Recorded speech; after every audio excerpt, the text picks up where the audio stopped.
Selamat pagi pendengar Pro 1 dimanapun berada. Saatnya kami akan hadirkan ya wawancara kita pagi hari ini terkait perekrutan TNI yang eh, harus bebas dari praktek KKN ya pendengar.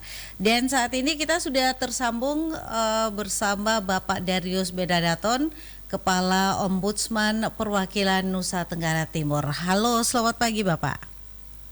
Selamat pagi, Ibu. Selamat pagi, RRI.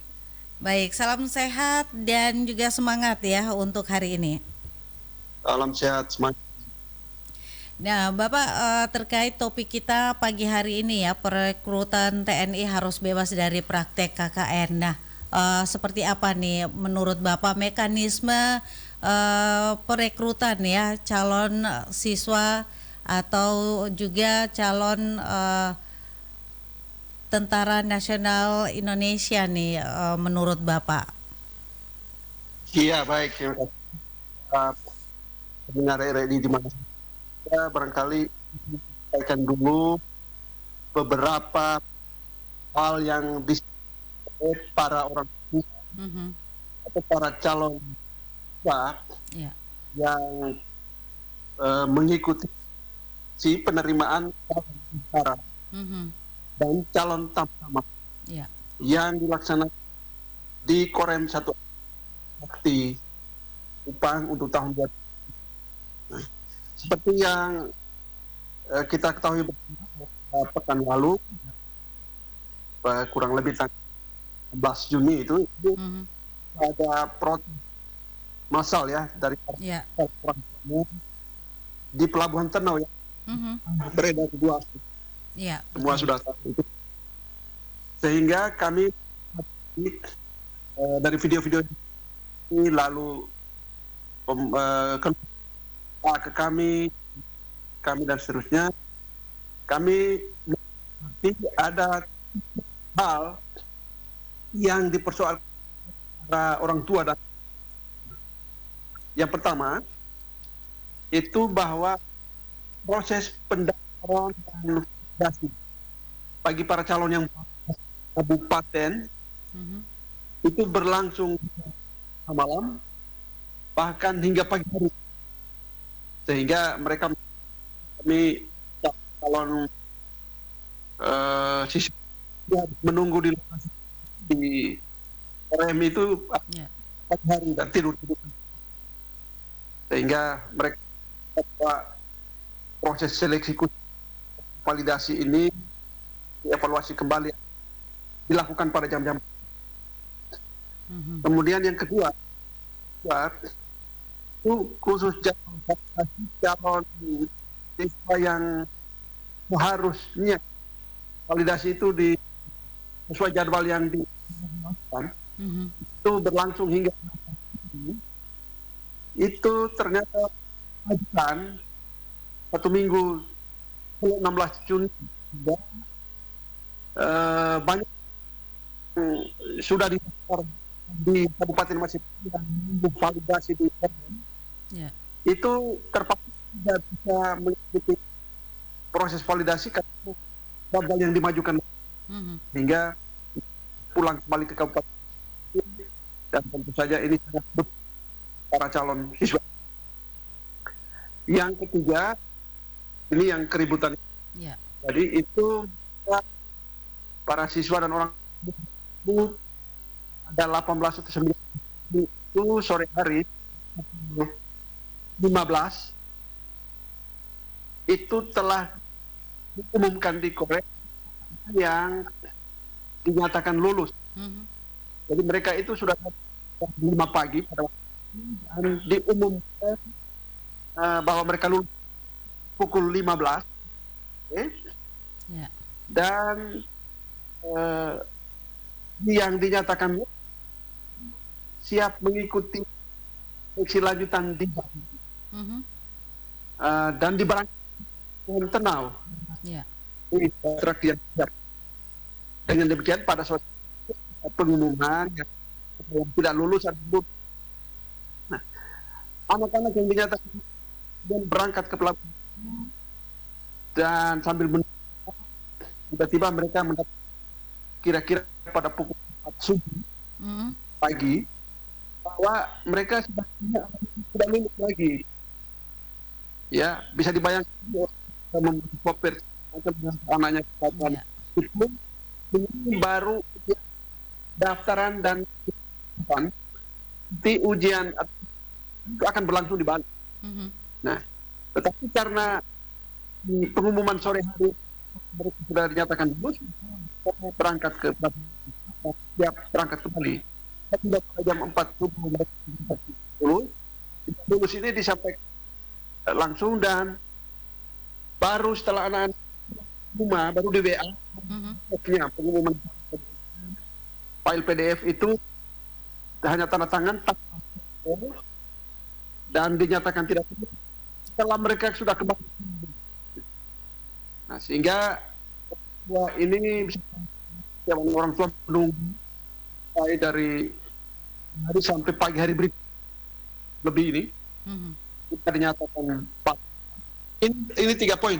Ya. Gitu. Nah, Bapak, ketika ada timbul kekecewaan, ketidakpuasan dari anak-anak yang mendaftar sebagai calon siswa di Tentara Nasional Indonesia ya, dan juga orang tuanya ketika mengetahui anak-anaknya ketika ada pengumuman lagi bahwa tidak lolos. Nah, ini solusi atau jalan keluarnya seperti apa nih Bapak yang diambil nih? Iya, saya mendapat informasi yang saya pelajari. Saya tidak mengikuti TNI ini angkatan. Ya. Sehingga saya pelajari dulu, saya waktu untuk koordinasi dengan daerah, dalam hal ini Pak 161, untuk kira-kira menyampaikan poin yang para orang tua agar diklarifikasi itu. Yeah. Belum saya ketemu, saya sudah mendapat klarifikasi dari siaran langsung yang disiapkan oleh teman itu. Tetapi pada intinya dari klarifikasi itu belum menjawab keluhan para orang tua dan siswa, terutama tadi yang pengumumannya di luar jam subuh batal lagi, itu belum jelas di dalam komunikasi itu. Nah, sehingga kami mencari waktu lagi dengan ketua panitia daerah untuk membahas beberapa poin yang dikeluhkan ini guna memperbaiki perekrutan tahun yang akan datang. Gitu ya. Baik, Bapak. Nanti ada beberapa hal yang ingin saya sampaikan. Ya.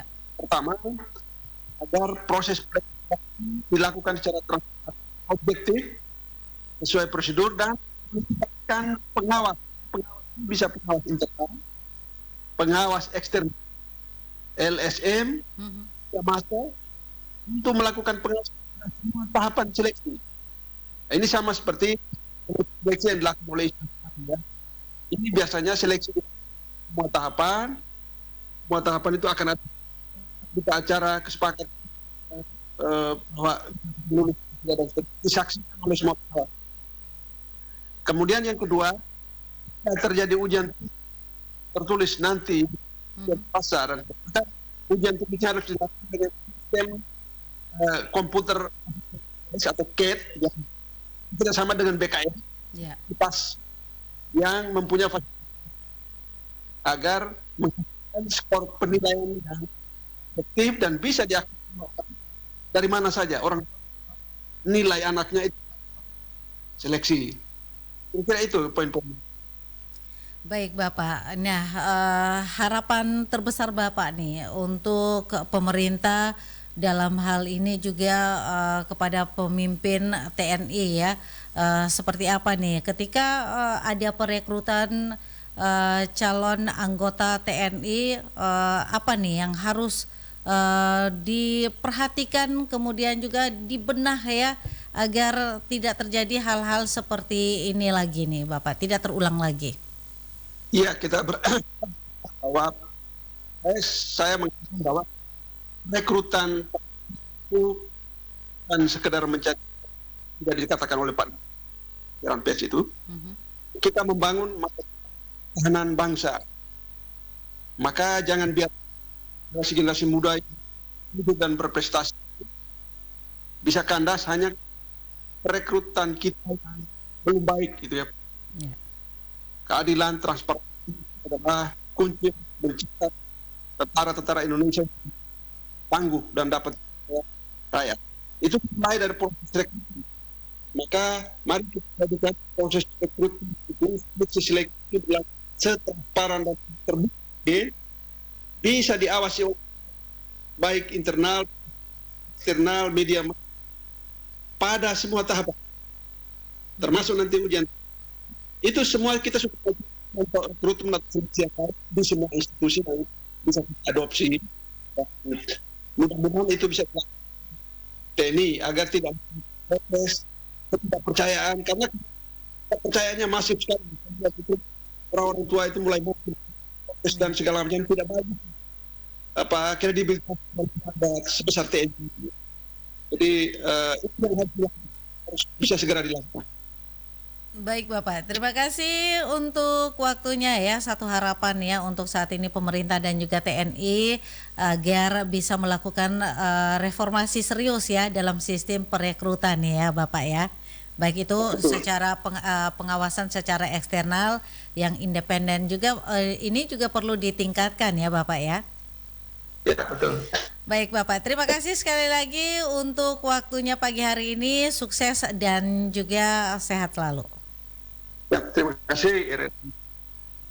Baik pendengar Pro 1 dimanapun berada, demikian tadi perbincangan kita ya bersama Bapak Darius Bedadaton selaku Ketua Ombudsman Perwakilan NTT terkait kisru perekrutan